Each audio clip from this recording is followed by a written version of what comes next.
We all struggle with feeling like there's not enough time in the day to be productive personally or professionally.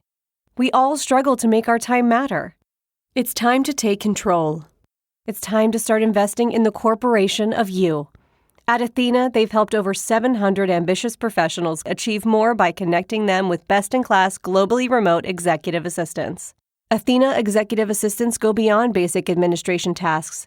They help you make time matter through the art of delegation.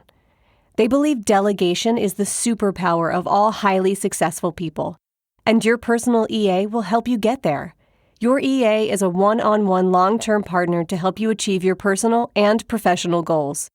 Take back your time. Join the waitlist at athenago.com. That's athenago.com.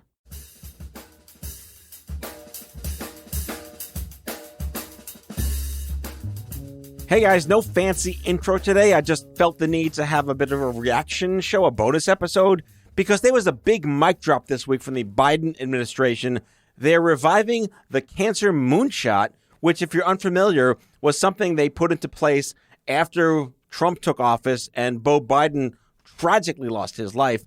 Joe and Jill, like I know them, Joe and Jill, started something called the Biden Cancer Initiative in hopes of figuring out what the next version of actually getting something done would mean to the government.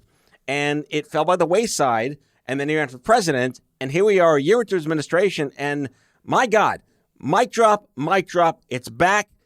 All the players that I kind of grew up with in the cancer space were there at the White House for this announcement. They got the band back together. It's a really big deal, and they wanted to have two very important people on the show who were part of the first Biden Cancer Initiative Moonshot that I've known for many, many years. David and Robin Dubin, repeat offenders here on Out of Patience, and co-founders of AliveAndKickn, which is an amazing nonprofit focused on Lynch syndrome and colorectal cancer prevention. David and Robin were kind enough to donate 15 minutes of their time to react with me to this news, so here we go. Okay, so David and Robin Dubin are here joining me on this bonus episode reaction to the Biden mic drop this week. The Moonshot is back. Can you guys give us some details? What have you unearthed from this? David? Why are you picking me? You're more handsome. I am not more handsome. Well, she's more beautiful. You're more handsome. Come on, give me a break. But she has better facts than I do. Oh, yeah? Okay, fine. We're tossing it to Robin. The husband can go away now. Sure, no pressure, no Robin, pressure. in British, what's all this then? So I thought this was a very exciting surprise.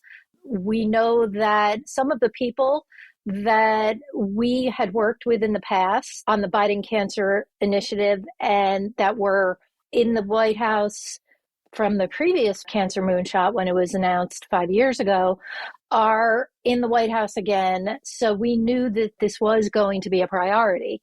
I think that the pandemic sidelined it a bit, but it's really exciting that they're putting new energy and new focus on the Cancer Moonshot, and all of the activities that they plan on doing are things that are really can have huge impacts on the patient community. So I'm excited about that. Yeah, and for the listeners, Robin and David were part of the original Biden Cancer Initiative when it launched. Come on, take some credit. They're like shaking their heads no on the air. No, take some credit. You were involved with that. You knew the man. You knew Jill. I wish I had some like inside baseball that this was coming in advance. Right. Sounds like you did to an extent, or no? I expected something at some point because I knew this was going to be a big feature, and knowing that there were people in the White House that were going to be working on it. But the fact that they made the big announcement yesterday, I was not expecting that until I saw a couple of our other colleagues that we worked with at the Biden Cancer Initiative that had been invited to attend the briefing in person and said, oh yeah, that makes sense. We had gotten involved with the Biden Cancer Initiative shortly after it was formed, after the Obama administration ended. And we were included in a lot of the activities they did. And we worked directly with some incredibly smart people who were bringing together a wide variety of groups, patient advocacy organizations and technology and diagnostic companies and data informatics. There was a lot of effort to get everyone talking to each other and collaborate. And I think we're going to probably see a lot of that happening again.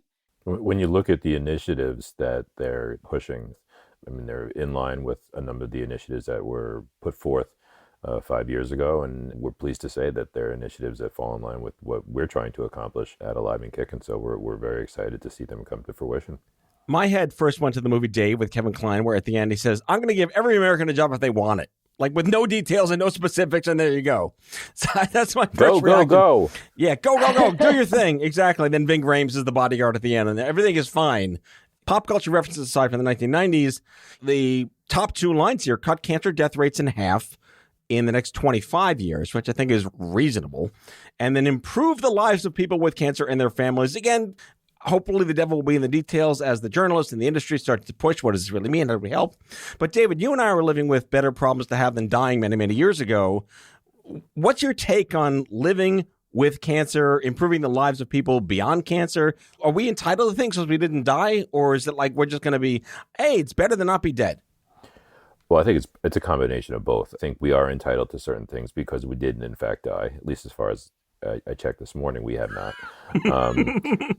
Although the day ain't over yet. But I think you and I have reached a point in our careers where we understand that living with cancer is, in fact, living with cancer. It's there. It's going to be there. You know, eventually, if we all live long enough, we're all going to get prostate or breast cancer. So it's one of those things that if you have the ability to put some effort behind this from a collaborative standpoint, I think you do have the ability to live with cancer with the goal of not having to live with cancer. It's a hard way to describe it, but as having been through it so long ago, I think we've evolved in our approach of how to approach cancer and how to respect it as something that's part of life. Robin, David, we're old enough to remember the time that the NCI changed their mission from curing cancer to eliminating death and suffering from cancer, and the world shat their bed because they did that. Like, we're not saying cure anymore, and here we are, like 15 years later, the word cure is not part of this again. I think that's fantastic. Do you think there will be some kind of response that we're not trying to cure it anymore? Is that still a word people are clinging to? Well, I think that it is a tough one because there are so many survivors out there who are living past cancer and surviving cancer. Are they cured? Or is a cure being able to prevent cancer from happening? Because cancer is so many different diseases, as we have learned over the last number of years, how personalized it is. I mean, personalized medicine wasn't a thing when they were talking about curing cancer. Now, there's so much more information. There's the genomic makeup of your tumor and what kind of treatments that may mean. So that's completely a different thing from curing cancer. I mean, to me, curing cancer would be finding a way to prevent it from ever happening to anyone. And I don't know if that's an achievable goal.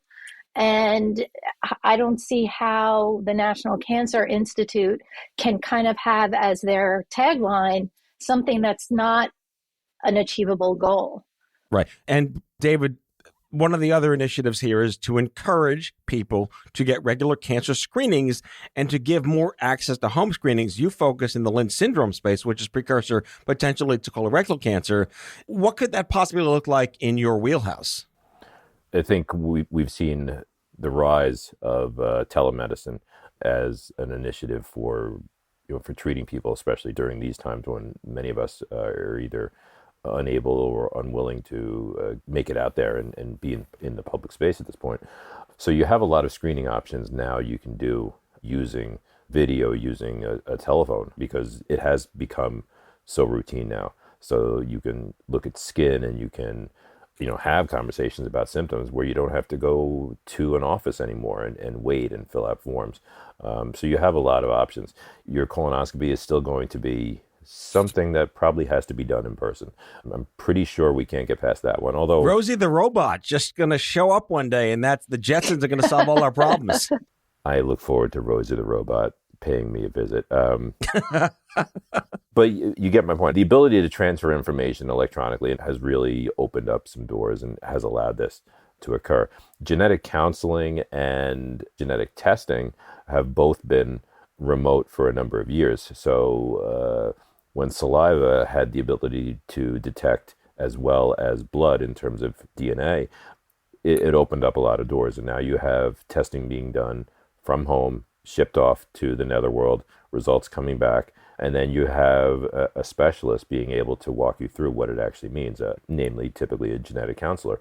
That's been going on for years and has really blown up over the last couple of years. And I think it's a good thing. Yeah, I'd like to believe all of this does fall under infrastructure, and it's not just roads and buildings. It's making sure we kind of try to not get cancer to the best extent. The final question here, all the headlines are like Biden relaunches cancer-fighting moonshot. I know that's all sensationalism and it's hyperbole, but for people like us that kind of live in the ether of the Apple Corps, do we like the word fight anymore, or is that still something we need to say to the public? I think that's kind of a personal thing. Every individual who is dealing with a cancer diagnosis, whether it's themselves or a family member or someone close to them, kind of has a different emotional response and way of dealing with how they tackle everything that they have to go through to manage their treatment, their care, their survivorship. And some people embrace that battle fight mentality because that gives them strength, and other people don't like that kind of focus because it makes them feel like if their prognosis doesn't go the way they hope, or someone ends up losing their battle with cancer, that there was something that they should have done differently or more to prevent that from happening. They didn't fight hard enough. Right. And so there's a lot of people who have that reaction to it because of that. So I think it's really personal in how people deal with it. And you kind of have to go with whatever those individuals are comfortable with. Yeah, I'd like to believe this is potentially the most nonpartisan thing this administration can do to hopefully unite the country. Anyway, wrapping up, over under, optimist, pessimist, realist, or wait and see? I'm an optimist because I think we have so much happening in research and the advancement of treatments and diagnostics for prevention, for early detection, and for treatment that we are going to see this, reduction in the number of lives lost that they're aiming for. I truly believe that there's a lot of game-changing opportunities out there right now. And if by organizing this around a Cancer Moonshot, they can amplify that and move it forward at a faster speed by getting everyone to collaborate and work together, that's kind of, I think, their goal is to make sure that everybody is working together and moving things forward as quickly as we can. All right. David Dubin, take us home. Optimist. Done. I like it. I'm a cockeyed pessimist, but I think this country needs this. And I'm really, while it's absolutely tragic that Bo passed away, and this is what he and Jill decided to do with their passion and their purpose, that they can bring this into the administration at this pivotal moment, I think is a really good thing. And regardless of what happens, it's better than nothing. And that's kind of where I sit. So I'm pleasantly surprised, and I can't wait to see what does actually happen. I agree. All right. This is the closest I'm ever coming to TikTok with my 15-minute podcast booster shot. But I want to thank David Dubin, Robin Dubin from AliveAndKickn to join me here. You are my favorite correspondents that came on the show today. Oh, that's wonderful. I love you guys. More to come. We'll have you back soon. Take care. Okay. Thanks a lot. Bye. That's all for now. If you like the show, be sure to subscribe, leave a review on Apple Podcasts, follow us on social, and tell all your friends to listen. Tell us what you'd like Matthew to cover in his next episode by leaving a message for us at 855-AUDIO-66, and we might just use it in a future show. Out of Patients is a product of OffScrip Health. We are a healthcare engagement company built for patients and caregivers by patients and caregivers. Our executive producers are Matthew Zachary and Andrew McDowell. Our senior producer is Betsy Shepard. Our host is Matthew Zachary. It is recorded, mixed, and edited by Betsy Shepard. For advertising and media inquiries, email media@offscript.com. That's media@offscript.com. For more information, visit offscript.com.